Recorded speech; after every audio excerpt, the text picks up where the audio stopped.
आज की इस वीडियो में हम लॉज ऑफ एक्सपोनेंट के बारे में पढ़ेंगे। तो आइए स्टार्ट करते हैं अपने इस वीडियो को। तो सबसे पहले हम देख लेते हैं कौन कौन से लॉज होते हैं। तो सबसे पहला लॉ जो होता है वो होता है ए की पावर m इंटू ए की पावर n। अगर नीचे का बेस सेम है तो पावर क्या हो जाएंगी, इसमें ऐड हो जाएंगी। तो ए की पावर हो जाएगा m प्लस n हो जाएगा। कुछ एग्जाम्पल देख लेते हैं। तो एग्जाम्पल जैसे हमारे पास है फर्स्ट, जैसे ए की पावर 5 इंटू ए की पावर 3। तो देखिए नीचे बेस दोनों का सेम है तो पावर क्या हो जाएगी, ऐड हो जाएंगी। तो ए की पावर हो जाएगा 5 प्लस 3 इज इक्वल टू आ गया ए की पावर 8। ठीक है। ऐसे ही यहाँ पर अगर कुछ और नंबर दे रखे हो, जैसे 5 की पावर 8 हो गया इंटू 5 की पावर 7 हो गया। तो नीचे का बेस तो दोनों में सेम है, 5 5 है, 5 का तो 5 रहेगा, ऊपर वाली पावर जो है वो ऐड हो जाएंगी। तो 5 की पावर जो आएगा 15 आ जाएगा। ठीक है। ऐसी अगर इस तरीके से दे रखा हो 3 की पावर 4 इंटू 3 की पावर 5 इंटू 3 की पावर 2। यहां पर भी देखिए बेस है सेम तीनों में, तो बेस तो सेम रहेगा, पावर जो है तीनों की ऐड हो जाएगी। 4 प्लस 5 9 प्लस 2 11 हो जाएगा। ठीक है। एक और एग्जांपल देख लेते हैं। एक और एग्जांपल हमारे पास है, जैसे कि x का square y cube into x की पावर 3 वाई की पावर 5। तो देखिए जो भी सेम बेस वाले हैं उनको हम साथ में लिख लेते हैं। एक्स की पावर 2 इंटू एक्स की पावर 3 हो गया, और वाई की पावर 3 इंटू वाई की पावर 5 हो गया। तो ये हो जाएगा, बेस सेम है तो पावर ऐड हो जाएगी, तो एक्स की पावर 5 आ जाएगा, और यहाँ बेस सेम है तो वाई की पावर 8 हो जाएगा। ठीक है। तो ये हमारा फर्स्ट लॉ था, जिसमें बेस अगर सेम हो तो पावर हम ऐड कर देंगे। सेकंड लॉ देख लेते हैं। सेकंड जो है हमारे पास वो क्या है, ए की पावर m अपॉन में ए की पावर n। मतलब अगर डिवाइड में दे रखा हो ए की पावर m डिवाइडेड बाय ए की पावर n। ठीक है, बेस सेम है तो पावर क्या हो जाएगी, इसमें माइनस हो जाएगी। ठीक है। जैसे कि कुछ एग्जांपल देख लेते हैं। जैसे x की पावर 5 डिवाइड करेंगे हम x की पावर 2 से। ठीक है। तो बेस तो सेम रहेगा, डिवाइड हो रहा है तो पावर माइनस कर देंगे, तो 5 माइनस 2 एक्स की पावर 3 हो गया। ठीक है। कुछ और देख लेते हैं एग्जांपल्स। जैसे है 7 की पावर 8 डिवाइडेड बाय 7 की पावर 2। तो 7 तो सेम रहेगा, 8 माइनस 2 कर देंगे तो 7 की पावर 6 आ जाएगा। ठीक है। कुछ और एग्जांपल देख लेते हैं, एक दो और। अब जैसे है 5 की पावर 4 डिवाइडेड बाय 5 की पावर 3 इंटू 5 की पावर 4। तो देखिए यहाँ पर डिवाइड भी है मल्टीप्लाई भी है। बोर्ड मास के हिसाब से सबसे पहले हमें डिवाइड करना है, तो ये सेकंड वाला जो लॉ है ये अप्लाई कर देंगे। तो बेस सेम है तो पावर जो है माइनस हो जाएगी डिवाइड के केस में। तो 5 की पावर होगी 4 माइनस 3 1 हो गया, इंटू 5 की पावर 5 दे रखा है। अब जो फर्स्ट वाली आइडेंटिटी हमने पढ़ी थी वो अप्लाई करेंगे, तो बेस सेम है मल्टीप्लाई में, तो पावर ऐड हो जाएगी, तो 5 की पावर 1 प्लस 5 6 हो जाएगा। ठीक है। तो ये हमारा सेकेंड लॉ था। अब आगे देखते हैं थर्ड लॉ हमारे पास क्या है। तो थर्ड वाला जो लॉ है वो क्या है कि ए की पावर m और होल पावर n है। ठीक है। तो यहां पर a की पावर जो है वो हो जाएगी m इंटू n। एग्जाम्पल की हेल्प से हम इसको देखते हैं। जैसे हमारे पास है 2 की पावर 5 और इस पूरे की पावर 2। ठीक है। तो 2 तो हमारा बेस हो गया, और पावर दे रखा 5 और 2, तो दोनों हमारा मल्टीप्लाई हो जाएगा, 5 इंटू 2 हो गया, ये हो जाएगा हमारे पास 10। ठीक है। कुछ और एग्जाम्पल देख लेते हैं। अब जैसे है हमारे पास a की पावर 3 और इसकी पावर 4 इंटू a की पावर 2 और इसकी पावर 2। तो यहाँ पर हम ये थर्ड वाली आइडेंटिटी अप्लाई करेंगे, तो पावर मल्टीप्लाई हो जाएगी, तो a की पावर 12 हो गया इंटू a की पावर 4 हो गया। अब इसके अंदर फर्स्ट वाली आइडेंटिटी अप्लाई हो रही है, बेस से में तो पावर ऐड हो जाएगी, a की पावर 12 प्लस 4 16 आ जाएगा। ठीक है। तो ये हमारे पास थर्ड लॉ हो गया। अब फोर्थ लॉ देख लेते हैं। फोर्थ लॉ जो हमारे पास है वो क्या है, ए की पावर एन इंटू बी की पावर एन। अब यहाँ पर क्या है, बेस डिफरेंट है बट पावर सेम है, यहाँ भी एन है यहाँ भी एन है, तो इस केस में क्या होगा, बेस जो है वो मल्टीप्लाई हो जाएंगे और पावर हमारे पास सेम रहेगी।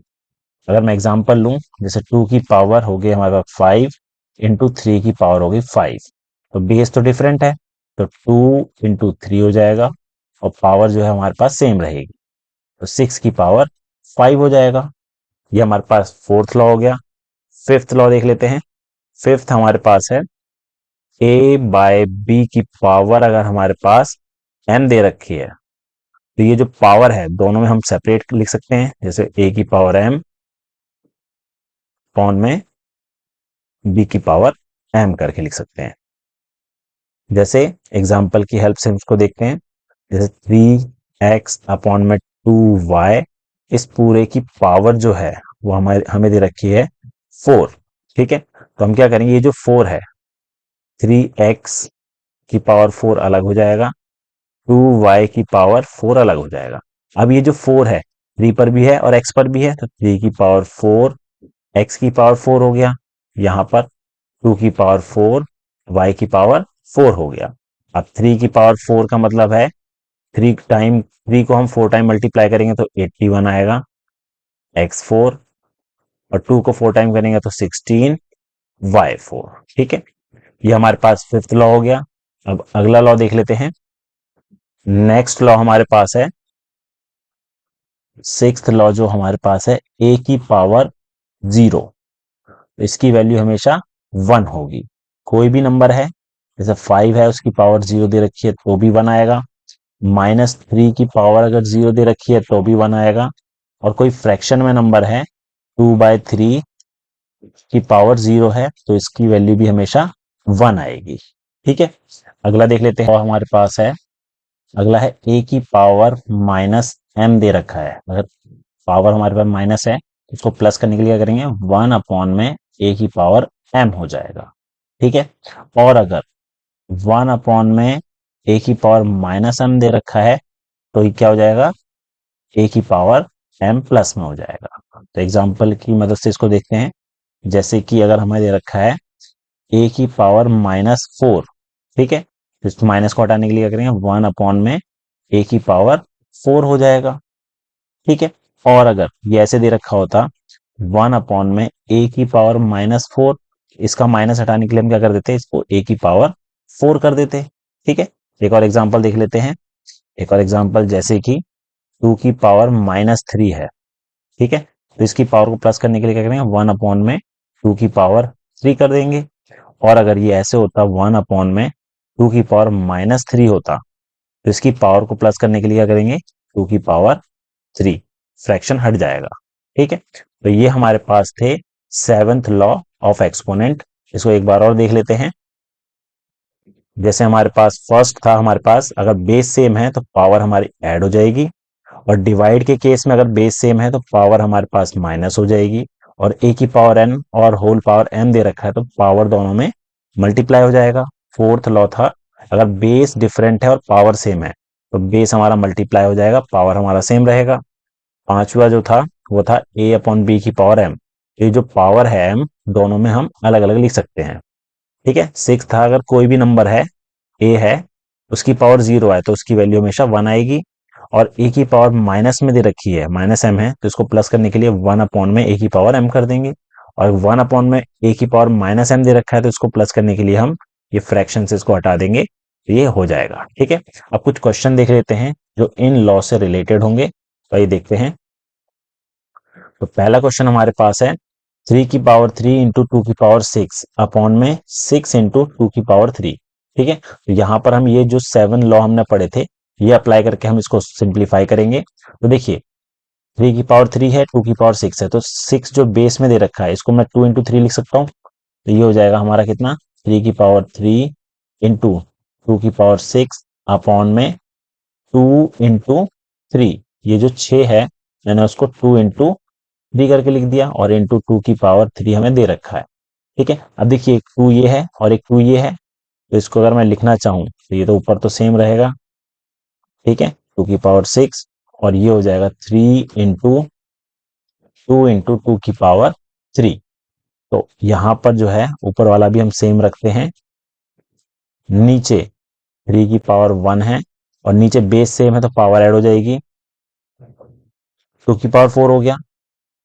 अब इसको अगर मैं थोड़ा सेपरेट करके लिखूं, 3 की पावर 3 अपॉन में 3 की पावर 1 इंटू 2 की पावर 6 अपॉन में 2 की पावर 4, तो डिवाइड वाला केस लगेगा तो पावर माइनस हो जाएगी। तो 3 की पावर हो गया 3 माइनस 1 इंटू 2 की पावर 6 माइनस 4, तो 3 की पावर 2 इंटू 2 की पावर 2। इसको और सॉल्व करेंगे, 3 का स्क्वायर 9, 2 का 4 और ये हो जाएगा हमारा 4 9 36। अगला क्वेश्चन देखते हैं। अगला हमारे पास है 2 की पावर 3 और होल पावर 5 है। तो यहाँ पर अगर मैं आइडेंटिटी अप्लाई करूं तो पावर की अगर पावर दे रखा है तो मल्टीप्लाई हो जाएगा। 2 की पावर हो गया 3 इंटू 5 और 5 की पावर 4 हम सेम रख देते हैं। और नीचे 2 4 है, 4 को अगर मैं लिखूं तो 2 की पावर 2 लिख सकते हैं और होल पावर 3 इंटू 25 को 5 की पावर 2 लिख सकते हैं। ठीक है, तो हमारे पास ये कितना हो जाएगा, 2 की पावर 15 इंटू 5 की पावर 4 अपॉन में यहां पर भी पावर मल्टीप्लाई हो जाएगी तो 2 की पावर 6 हो गया, 5 की पावर 2 हो गया। अब देखिए बेस सेम है, डिवाइड के केस में तो पावर माइनस हो जाएगी, तो 2 की पावर हो गया 15 माइनस 6 और 5 का हो जाएगा 4 माइनस 2, तो 2 की पावर 11 इंटू 5 की पावर 2, ये इसका आंसर होगा। नेक्स्ट क्वेश्चन देखते हैं। नेक्स्ट है 6 की पावर दे रखा है यहाँ पर -2, डिवाइड करना है 2 की पावर -2 इंटू 3 की पावर -2। तो यहाँ पर जो हमारे पास है आइडेंटिटी अप्लाई हो जाएगी a की पावर n इंटू बी की पावर n वाला। इसमें क्या होता है, नीचे का बेस मल्टीप्लाई हो जाएगा और पावर सेम रहेगा। तो देखिए 6 की पावर -2 सेम रखा मैंने, और यहाँ पर अगर मल्टीप्लाई करेंगे बेस को 2 3 6 और पावर -2। अब यहाँ पर डिवाइड है, ठीक है, बेस सेम है तो पावर माइनस हो जाएगी, तो 6 की पावर होगी -2 माइनस -2, तो 6 की पावर हो गई -2 प्लस 2, जो कि हो जाएगा 6 की पावर 0, और किसी भी नंबर की अगर पावर 0 है तो उसकी वैल्यू हमेशा 1 होगी।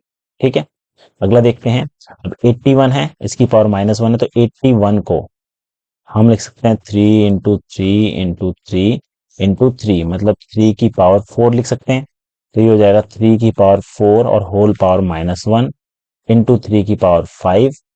तो पावर की पावर दे रखी है तो मल्टीप्लाई होगी, 3 की पावर हो गया 4 इंटू -1 -4, ठीक है, इंटू 3 की पावर 5। बेस सेम है तो पावर ऐड हो जाएगी, -4 प्लस 5, 3 की पावर 1। इसका आंसर ये हो जाएगा। ठीक है, तो ये थे हमारे लॉज ऑफ एक्सपोनेंट और उससे रिलेटेड कुछ इंपॉर्टेंट क्वेश्चन। उम्मीद है आपको हमारा वीडियो पसंद आया होगा। Thank you.